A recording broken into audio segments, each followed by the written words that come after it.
গতকালকে দেখলাম নারায়ণগঞ্জ ২৫০০-এ বিএনপির এক নেতারা এক মানুষের ঘর ভাড়া নিয়েছে, অফিস বানাবে। 10 মাস হয়ে গেছে ঘর ভাড়া নিয়ে, ভাড়ার টাকা দেয় না।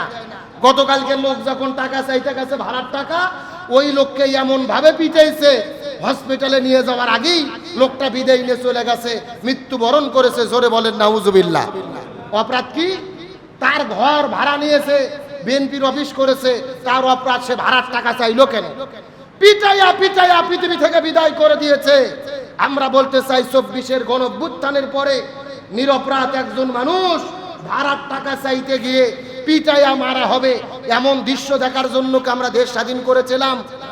ইটে দিয়ে মানুষ মেরে মেরে হত্যা করা হবে, এমন দৃশ্য দেখার জন্য আমরা কি বিপ্লব করেছিলাম? আল্লাহর কোরআন বলেন, মান কতালা নাফসান বিগাইরি নাফসিন আও ফাসাদিন ফিল আরদ ফাকাআন্নামা কতালান নাস জামিয়া। নিরপরাধ একজন মানুষকে হত্যা করা মানে হলো तमाम পৃথিবীর সমস্ত মানুষকে হত্যা করার শামিল। জোরে বলেন নাউজুবিল্লাহ। আজকে রাস্তাঘাট চাঁদাবাজি কোনোটা কি বন্ধ আছে? বরং আওয়ামী লীগ আমলে যা যা চলতো এখন আরো স্পিড বেড়ে গেছে। কথা কন না কে? সব জায়গায় চলতেছে। আজকে বাংলাদেশে যারা রাজনীতি করে, যদি বলা হতো রাজনীতি করতে গিয়ে চাঁদাবাজি করা যাবে না, আমার মনে হয় বাংলাদেশে 80% যারা রাজনীতি করে এরা রাজনীতি করা বাদ দিয়ে দিত। কথা কন না গা? তার কারণ বাংলাদেশের যারা রাজনীতি করে এদের যদি প্রশ্ন করেন যে তোমরা যে রাজনীতি করো তোমাদের উদ্দেশ্য কি, এদের কোনো উদ্দেশ্য নাই। উদ্দেশ্য হলো চাঁদাবাজি করে টাকা ইনকাম করে রোজগার করা। কথা কন না গা? এদের রাজনীতি হলো জীবিকা উপার্জনের মাধ্যম। চাঁদাবাজি বন্ধ হয়ে গেলে বাংলাদেশের রাজনীতি চলবে না। শুধু যারা বাংলাদেশে কোরআন সুন্নাহর আইন কায়েম করতে চায় এদের তো চাঁদাবাজির টাকার দরকার নাই, আল্লাহর আইন চাই। এই জন্য কিছু লোক রাজনীতি করতে পারে। চাঁদাবাজি বন্ধ হলে রাজনীতি থাকবে। আজকে দুই দল চট্টগ্রামের রাউজানে, একই দলের দুই গ্রুপ, এক গ্রুপ আর এক গ্রুপকে এমন ভাবে চাঁদাবাজি করতে যে পিটেচ্ছে, সিনেমা স্টাইল ফেল। এই দৃশ্যগুলো দেখার জন্য আমরা কি দেশে বিপ্লব করেছিলাম? শহীদদের এত মর্যাদা পৃথিবীতে আর কেউ পাবে? আমার প্রিয় বন্ধুগণ, মুসলমান ভাইরা গভীর মনোযোগ লক্ষ্য করুন। এতক্ষণ পর্যন্ত কোরআন থেকে আমরা জানতে পারলাম শহীদদেরকে আল্লাহ তাআলা কি মর্যাদা দেবেন। হাদিসের মধ্যে আসেন, রাসূল করিম সাল্লাল্লাহু আলাইহি সাল্লাম হাদিসের মধ্যে বলেন, শহীদদের মর্যাদা এত বেশি, শহীদদের মর্যাদা এত বেশি, হাসরের ময়দানে আল্লাহ তাআলা শহীদদের কোনো হিসাব নেবেন না। আল্লাহ বিনা হিসাবে বিনা বিচারে তাদেরকে জান্নাতের মেহমান বানায়া দেবে।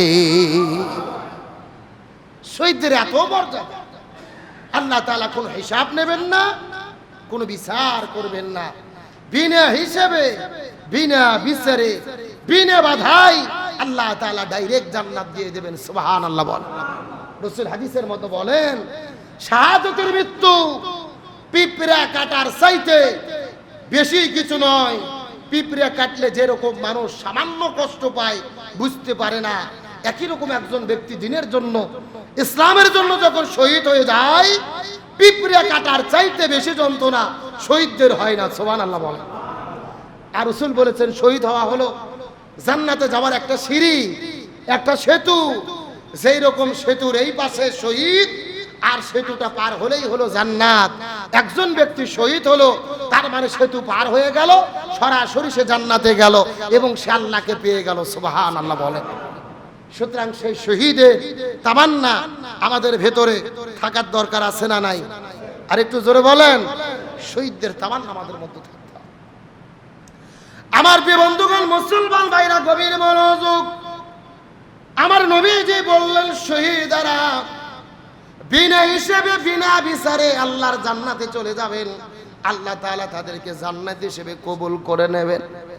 এই জায়গার মধ্যে শেষ নয়, নবী বলেন হাসরের ময়দানে আল্লাহ রাব্বুল আলামিন শহীদদেরকে ডাকবেন, শহীদদেরকে সুযোগ দেওয়া হবে, শহীদেরা সুপারিশ করতে পারবেন।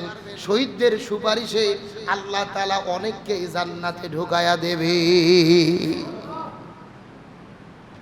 আবার নবীজি সাহাবীদের মধ্যে যখন বর্ণনা করলেন, শহীদদের আল্লাহ তাআলা কোনো হিসাব নেবেন না, কোনো বিচার করবেন না, বিনা হিসেবে জান্নাতের মধ্য দিয়ে দেবেন। এই ঘোষণা পাওয়ার পরে কিছু কিছু বৃদ্ধ মহিলারা তিনি যুদ্ধে যাবার জন্য রাসূলের কাছে চলে গেলেন।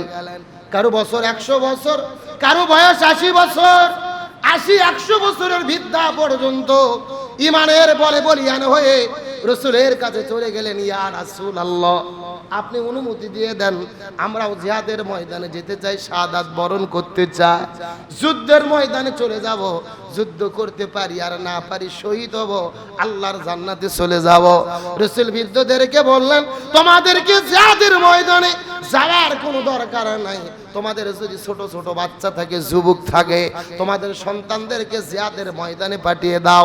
তোমার সন্তানদেরকে আমাদেরকে দাও, তোমাদের নাতি পুতিদেরকে দাও, তোমাদের জিহাদের ময়দানে যাওয়ার কোনো দরকার হবে না। যদি তোমার ছেলে নাতি পুতি জিহাদের ময়দানে গিয়ে শাহাদাত বরণ করতে পারে, তাহলে ওই সন্তান এবং তোমাদের নাতি পুতির সুপারিশে আমি আল্লাহ তাআলা তোমাদেরকে জান্নাতে ঢোকায়া দেব। বৃদ্ধদেরকে বললেন, তোমাদের যেতে হবে না, তোমাদের ছেলেদেরকে জিহাদের ময়দানে পাঠাও, নাতি পুতিদেরকে জিহাদের ময়দানে পাঠাও। আমার বন্ধুগণ, মুসলমান ভাইরা, গভীর মনোযোগ।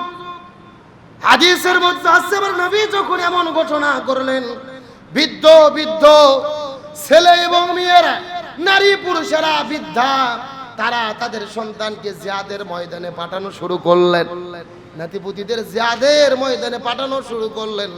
আর তারা সেখানে যাওয়ার পরে দোয়া করা শুরু করলেন। সন্তান জিহাদের ময়দানে চলে যায়, নাতিপুতি জিহাদের ময়দানে চলে যায়।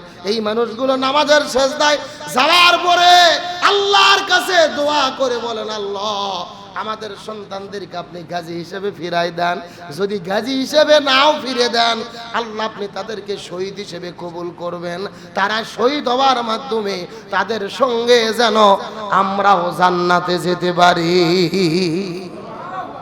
সন্তানদেরকে জিহাদের ময়দানে পাঠিয়ে বাবা মা দাদা দাদি শহীদের জন্য আল্লাহর কাছে দোয়া করতেন যে তারা যেন শহীদ হয়, আর সেই শহীদের ওসিলায় আল্লাহ যেন আমাদের জান্নাত হিসেবে কবুল করে।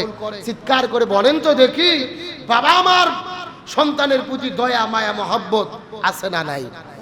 আরো জোরে বলেন। আমার যে বন্ধুগণ, মুসলমান ভাইরা, গভীর মনোযোগ।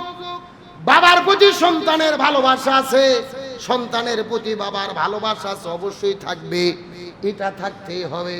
কিন্তু দিনের স্বার্থ যদি চলে আসে, ইসলামের ডাক যদি চলে আসে, আল্লাহ রাসূলের হুকুম যদি চলে আসে, লা ইউমিনু আহাদুকুম হাত্তা কুনা আব্বা ইলাইহি মিন ওয়ালিদিহি ওয়া ওয়ালাদিহি ওয়ান নাসি আজমাইন, ওই ব্যক্তি প্রকৃতপক্ষে ইমানদার হতে পারবে না যে ব্যক্তি নিজের জীবনের চাইতে, সন্তানের চাইতে, সব কিছুর চাইতে আল্লাহ রাসূলকে বেশি ভালোবাসতে পারবে। তার মানে বোঝা গেল, সন্তানকে বাবা মা ভালোবাসবে, সন্তানও বাবা আমাকে ভালোবাসবে, কিন্তু দিনের স্বার্থ যখন চলে আসবে, তখন বাবা মার ভালোবাসা নয়, একমাত্র তখন কার ভালোবাসা দেখতে হবে? আরো জোরে বলেন। তার কারণে পৃথিবীর মধ্যে আমরা জানি, বাবা মা সন্তানকে যত পরিমাণ ভালোবাসে, এত ভালোবাসা পৃথিবীর মধ্যে আর কেউ দিতে পারে না।